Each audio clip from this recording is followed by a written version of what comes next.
Well, pending home sales was a significant disappointment. Pending home sales was expected to only be down 1%, actually came in down negative 7.7%. So a significant miss in monthly activity. Earlier this month, we saw new home sales also disappoint.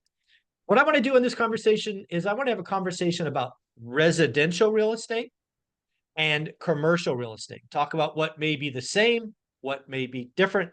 In order to have this conversation, we have to have somebody that plays in that space and is very knowledgeable. Of course, for us, that is Jonathan Twomley. How you doing, sir? I'm doing great, Michael. How are you today? Oh, man, I'm doing very, very well. I couldn't think of anybody better in my roster of millionaires Mhm. to have this conversation than with you. So let's get it started. Right. I obviously am very much a residential real estate investor. I look at the market nearly every day and think something we are seeing in residential real estate that has become painfully obvious is that any rates above 7 significantly reduces demand. Now, new home builders were able to kind of meet demand by buying down rates. That now seems to be less true. But in pending home sales, we now have had rates above 6.7% for a year, according to Nikki Leaks from the Wall Street Journal. But now we have pending home sales down 7.7% this month. So one of the things we know about residential is rates matter. What does it mean for commercial real estate? I mean, rates matter a lot, and maybe even more than in residential, because in residential, you still have a lot of people who are buying because they they need to buy a house, they want to buy a house. There's still plenty of people who are willing to fall in love with a house, overpay for a house, pay anything to get it. All that sort of stuff still happens. In commercial real estate, there are very few people who need to buy a property, right? I mean, maybe they have a 1031 they have to do. Maybe they have money that they have to place, but even there, they may often feel, okay, we're going to just hoard cash until there's a better opportunity to buy. So nobody has to buy. And on the sales side, that's what it's where things are really being affected because interest rates have gone up. What buyers are willing to pay is a lot less because they have to make a return, and the return has to be in excess of what they're paying for their money, right? The rent they're paying on the money. So uh, they're willing to pay less. Sellers still want their old prices or maybe locked into debt that there's properties that are the debt is worth more than the property now, and it's hard to get out of those deals without a lender agreeing to let you do a short sale. We're not seeing a lot of those yet. I think they're going to come, but as a result, very similar data just came out in the multifamily market. We're now back down to the volume of sales that happened at when COVID first hit, when the market just Wow. basically collapsed because nobody knew what was going on. So um, the market is back down to a 4-year low in terms of volume, and that was a very low given what was going Mhm. on in that unique circumstance of the beginning of COVID. So interest rates matter for commercial too. Yeah, and I think you're right. Having played in both sides, I think interest rates matter, frankly, a lot more in commercial than residential. But hey, if you're following residential and you're watching rates, some of that absolutely applies to commercial. Here's another thing that I think about residential. Again, given the current environment, we have seen a significant increase, and I suspect almost a record number of cash buyers. We are seeing cash buyers in some months, some quarters in excess of 30%. I'm gonna guess that doesn't normally happen. You're not gonna see 1 in 3 or even 1 in 4 commercial transactions done with cash, will you?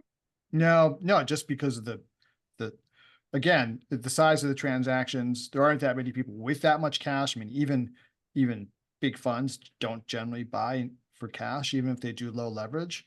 They still need leverage to make the returns that they want to make. And that's really the fundamental issue. They just can't generate the returns that they want without using leverage. So Yeah, that's you don't really see a lot of cash. Every once in yeah. a while you do, but generally speaking, most of these deals are levered in some way. I think there's a subtle thing in there that I think most people would miss, and I didn't even think about this until you brought it up.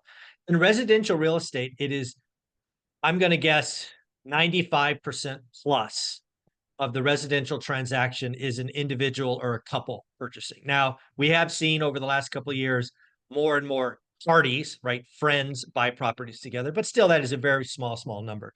In commercial real estate, it is often, and I would argue, a business model to collect capital from lots of people and then put said money to work. Hence, you need to get a return, right? And you need to get a return and a spread so that the operator makes theirs. So a lot more parties involved in a single commercial transaction than a residential transaction.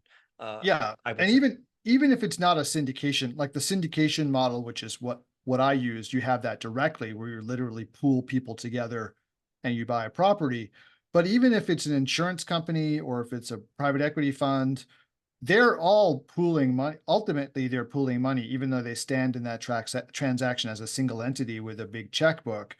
They still, as you say, have to produce a return to whoever it is that provided the money in the first place. Or in the case of insurance companies, they need to provide a return because that's how they're generating enough money to pay out claims, Claims. right? Yep. Yep. Uh, so yeah, ultimately in commercial real estate, there's somebody at the somewhere in the transaction that needs to get paid back their money, and Mhm. that with a return on it, and that is what kind of acts as a constraint on commercial real estate. I like it. I like it. The other thing that is going to become painfully obvious as we get through this period, which may last a couple of years, is the residential real estate market has perhaps one of the greatest assets, and that is the 30-year fixed rate mortgage. Not only that, but it doesn't have covenants, right? It doesn't say, hey, if your house goes down 20%, you have to do a cash in refi. There are none of those, at least none that I'm aware of in the residential game. Commercial is almost always short term, and a lot of them have kind of these excess covenants that say, "Hey, you know, you got a problem early, fix it." Is that fair? Well, yeah, and not just that. I mean, you know, you get covenants with your commercial debt that says, you know, paying your loan every month on time isn't enough. If you're not generating at least Exactly. 1.25x in revenue over your payment, then you're in breach of a covenant. And that won't lead to foreclosure, but it may lead to other consequences. You know, there's all kinds of stuff that comes with commercial debt. You know, you could be in breach of a covenant if you don't send in your personal financial statements every year, Yeah. or even if you're paying your debt. So paying your debt is not enough in Right. commercial real estate to be in compliance with the loan. So whereas Yeah. on the residential side, they don't really care as long as you're paying your mortgage. Yep. Absolutely. Absolutely. The other thing that I think a lot of folks don't realize, and this is just my opinion, so feel free to disagree, because residential real estate is kind of comp based, like other similar properties. Commercial real estate, certainly in an environment where rates have gone up, 300 basis points in a very small window, you're going to see price degradation a lot quicker in commercial real estate than you would in residential real estate. Is that fair to say, or am I off base? Yeah, no, absolutely. What we're seeing, you can, and the thing about it is with commercial real estate, you can just do the math and figure it out, It's just right? math. Yeah, Yeah, exactly. like unlike with residential, there's all these other factors involved to try to figure out what it's worth. And like you said, comps are the way that you do it because it's hard to figure out another basis on which to do it. But with commercial real estate, as you and I have demonstrated on the show, it's you just Just math. you Yeah. just figure out your net operating income and then you just apply a cap rate to it. So if rates go up, you can just run your spreadsheet and show you like, well, how much can you afford to pay at this rate? And it's just math. So it's very Yeah. easy to predict. What's happening in the market right now though is that deal volume is so thin that there hasn't really been price discovery yet. No one really knows what the price of anything is yet because there's so few deals on the market. And when basically what's been happening is people put stuff on the market and either if they don't get the price they want, they pull it off the market. They don't sell. Mhm. And if it's really high quality property, they're getting bidding wars because there's just so little on the market, and Yeah. and people are willing to, I guess, you know, overpay for a high quality property when there's really nothing else available. Yeah. I think probably the biggest chuckle I got yesterday was when a follower of our channel sent me a thing on Instagram. Folks, if you want to send me a direct message on Instagram, it's just one rental at a time. He sent me a Bigger Pockets article, and just the headline says, many commercial buildings around the country are being sold at 50 to 80% discounts. I chuckle because you and I told people this was coming. We Yeah. showed them the math. We took $100 million building and with very small tweaks, turned it into 48 million bucks. Folks, we warned you this was coming. We tried to stop you LPs from investing in these deals, and your money's gone. It's just Yeah, I mean, listen, and those deals are the obviously office deals, right? So it's not, fortunately, it hasn't happened to the same extent. We have not seen any reports of properties in the multifamily space being sold, for a quarter of their well, last sale price. we can't say that. I mean, there was that Houston portfolio that was it. Right, but it didn't go for a quarter of the previous Oh, sale it was price. down 40%, but yeah, Yeah. okay. It Yeah, wasn't and we 80%. don't really know what the end price of that was. I don't think it got Mm, bought in a private sale, and I'm not, so it's hard to really say what exactly sure. happened. There was definitely a discount happening, and it's definitely the case that, you know, properties bought at the peak of the market right now may not have any equity left. And the real issue is, does the debt that you have on the property allow you to just ride out the cycle and come out fine on the other side? Or are you facing either, an issue with, variable rates that have crushed you, or you might have a good rate, but a maturity problem where your debt's coming due and you have to refinance in this bad environment. And this is something that, I talked about so much back in 2019, 2020, like telling people that the risk that they were running by doing short-term debt was, buying at the top of the market, was that you ran into maturity risk, right? You might be refinancing in a bad situation. So you want to have long-term debt, and people would complain like, oh, well, long-term debt, there's all these prepayment penalties. And well, yeah, that's true. But, like, that's the price you pay to be able to pick the time when you sell and not be forced to Right. sell. Yeah, absolutely. The other thing that I think is interesting when you look at the two markets today, I think it was yesterday, it might have been, I think it was Monday or Tuesday, actually. Case Schiller came out and said residential housing was at a record. When I look at commercial real estate, even if we just go commercial real estate multifamily, I believe, and again, correct me if I'm wrong, that currently from the peak, multifamily is down about 28%. Yeah, depends on who you follow, but yeah, somewhere In between 20 and 30 is generally the consensus. where it is today. And I think that's Yeah. interesting. Going back to something you mentioned earlier, we haven't seen price discovery. In my opinion, we have seen assets trade that are generally speaking class A. We have yet to see class B and C trade where I think most of the pain is coming because again, in my market, I have C class buildings. In my market, C class buildings generally trade between 7.5 and an 8.5 cap. I sold my last apartment at a 5 cap. They went as low as a 4.5 cap. Right. I sold it at a 5.5 cap. Went as low as 4.5. That regression to the mean is coming, Yeah. but we're not seeing those deals trade. So I don't think it's out of the world to think that there could be a 50% discount on those assets coming Yeah. just with math.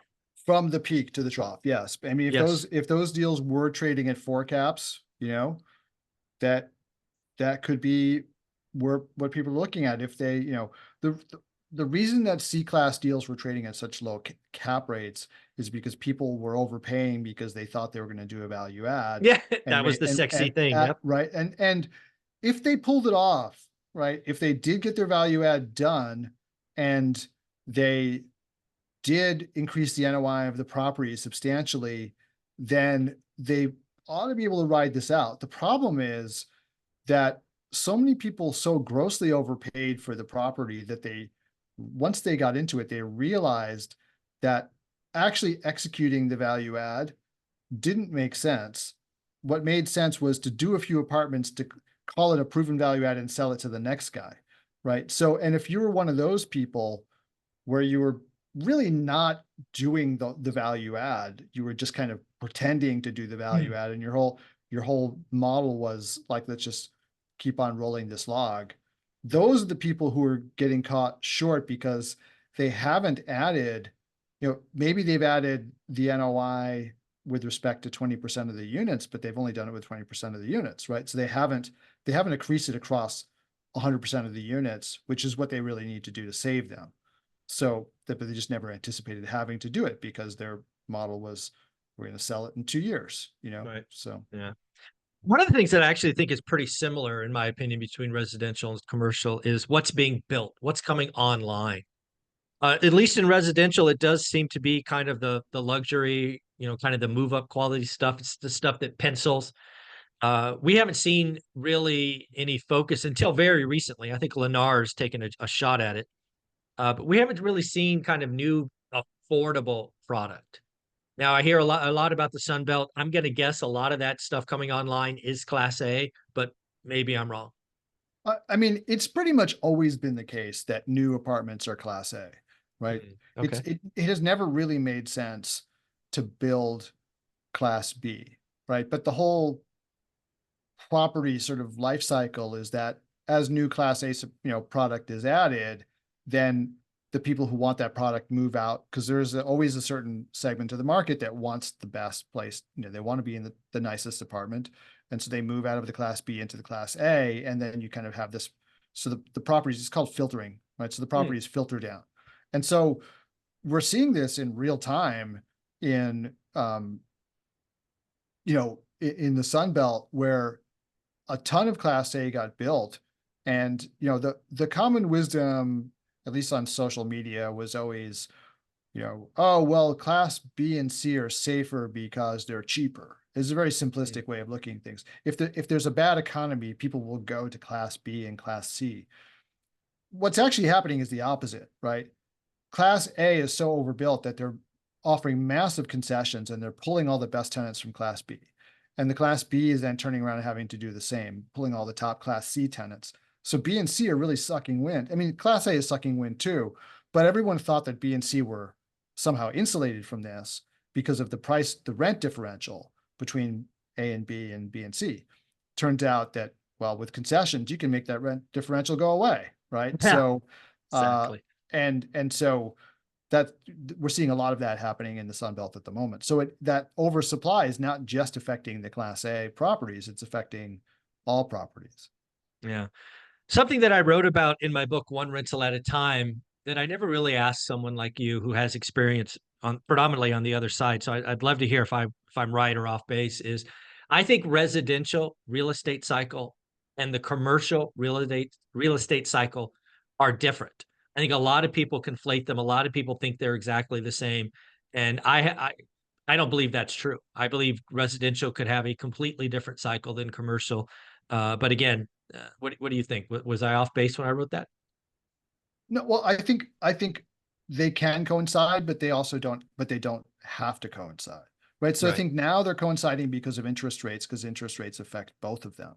But you can definitely, like in a more traditional environment, historically, where we didn't have these crazy super low interest rates and this huge amount of retail investor money pouring into the market to make the market soar the way it did, the prices would be relatively stable, basically growing according to NOI growth, right? They Mhm. weren't looking at, there was always some cap rate compression, decompression, but more or less, you were looking at growing the value of the asset by growing the NOI over time, which essentially like reflected inflation, right?